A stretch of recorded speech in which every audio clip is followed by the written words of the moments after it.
about sanctification in marriage.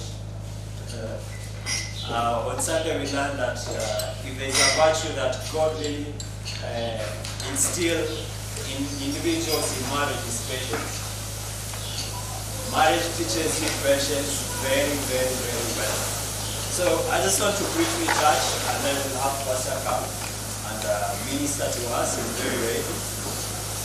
So marriage is just a great tool that God uses to sanctify the people who are in marriage. He uses it to refine them to be used. We all know what sanctification is. It's being set aside for the use and service of God. So God uses marriage to sanctify people for His service and use. So the single people look forward to marriage so that they can settle. But we all know that marriage has the potential to really unsettle you. Before I got married, I was the world's best husband. I knew I'll do a good job at being a husband. All God needed to do was point to me a girl and leave it to me. I'll pick it from there until I got married. I was shocked that I had weaknesses that I didn't know I had. I was shocked at my own inadequacies because of just being married. And I've always wondered why. Why do people who we call them early birds, they don't struggle waking up in the morning, end up being married or being married to people who stay up late? I've always also wondered why people who are emotional, they end up marrying people who are stable in their emotions. I've also wondered why people who want many kids end up with a spouse who doesn't want any kids or very few kids, any. Spenders end up with savers. People who are boring end up with crazy people. People who are really generous ending up with people who are cautiously generous. Cautiously generous. They are not mean, they are cautiously generous. I wondered why open books, they end up getting married to people who are bank safe. They are safe. You can't get any information from them. Also, I wondered why chicos get married to microwaves. Until I've also wondered how did Abigail in the Bible end up with Nabal? He was a woman of understanding, he was a virtuous woman, but Nabal was the opposite. He was a scoundrel. In fact, a fool, yes, and a scoundrel. And in fact, one of his staff said, nobody can tell him anything. So you wonder, how does this end up happening?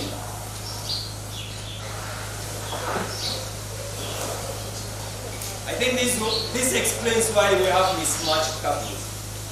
And I'm putting mismatched couples in quotes. Have you ever looked at a couple and you wonder, how did these two end up together? Because they don't look anything alike. Don't look at your spouse, please.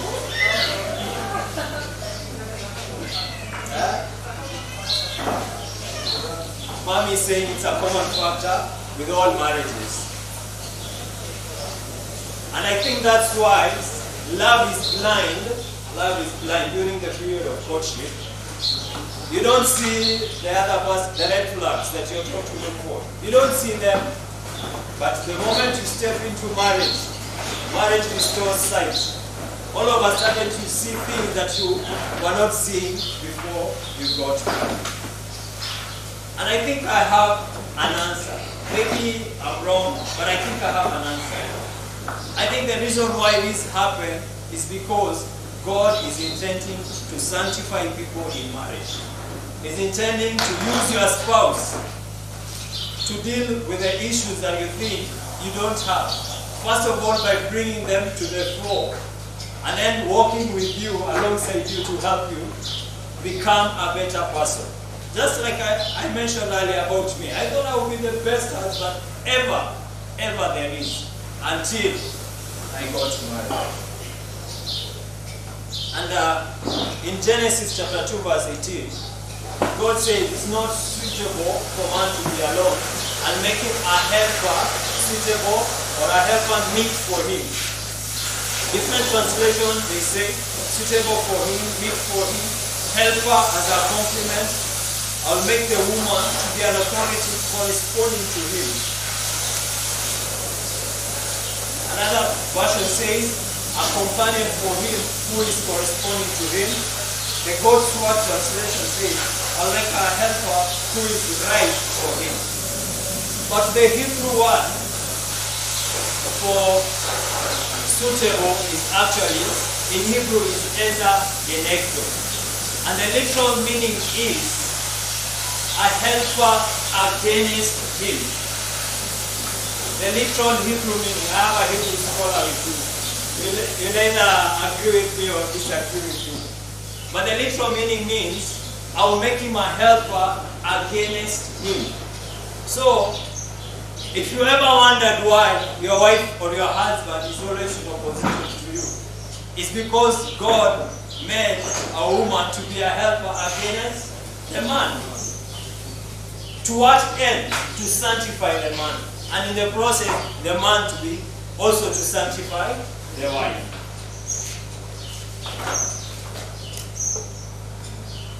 So to me, I've come to this conclusion. That marriage is a ministry. It's the first ministry God ever gives you. It's the first ministry. Imagine a person that is so easily angered. I remember I carried a client and we got talking. He knew my background, that I'm a pastor, and we started talking about marriage.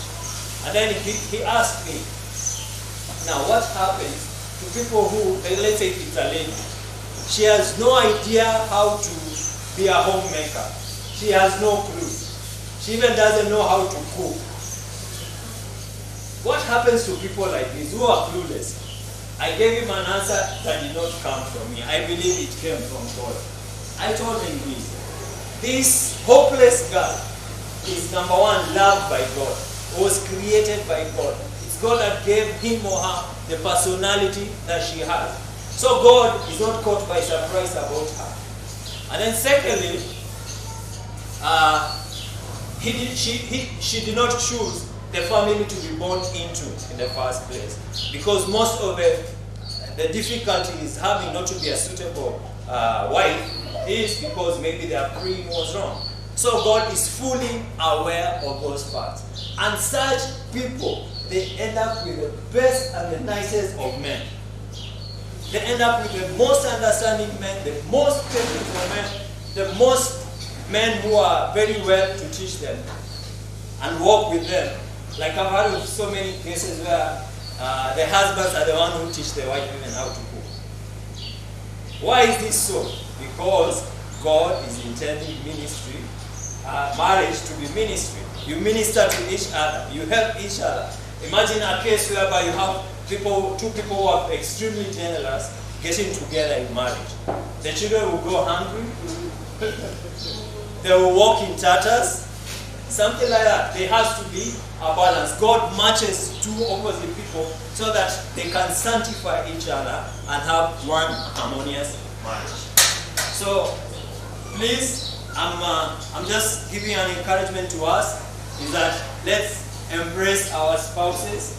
You might wonder why you ended up with that individual. I think I made a mistake. And before, when you were courting, there were all signs that it is God all the way. You even dreamt, you had a dream. You even had a pastor confirm. You even asked for things and it happened. But when it comes to marriage, I think I made a mistake. No, you did not make a mistake. It is ministry. I want to ask you a question. If I go to school to study to be a doctor, what's my purpose as a doctor? Is to solve, is to treat, to look for problems, sickness. People will only come to me when they are sick, not when they are well. So if you think you're the best man out there, if you think you're the best woman out there, then God matched you with the best case for you to be married to. He knew He positioned you so well for that responsibility. There was a pastor who complained to God. God sent him to a neighborhood, a place of ministry, where all of us want to preach in Bunda, Kare, CBD. Nobody wants to come to Kariobangi, Dandora, or Kibera, or Monza. Nobody wants that. So he complained to God, why are you sending me to this place? Nobody else from my circles, you have sent him or her to that place.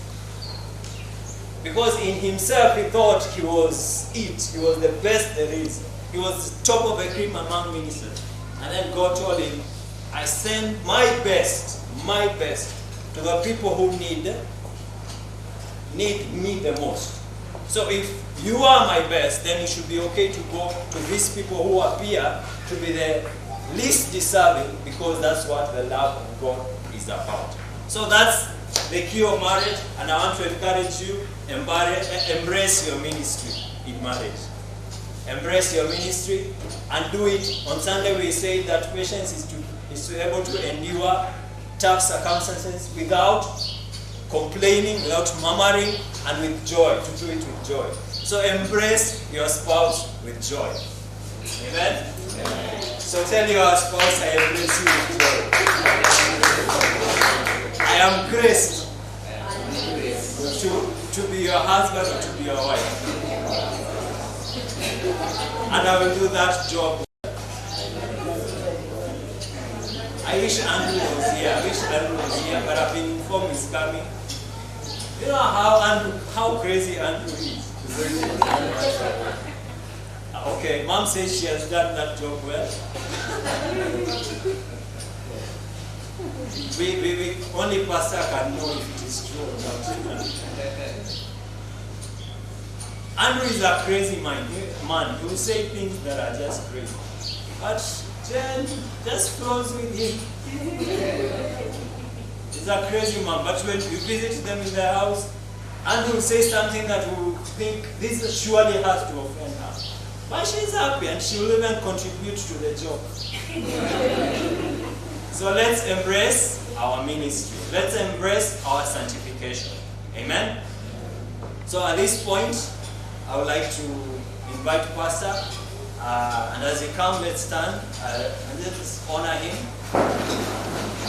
And he comes to minister to us.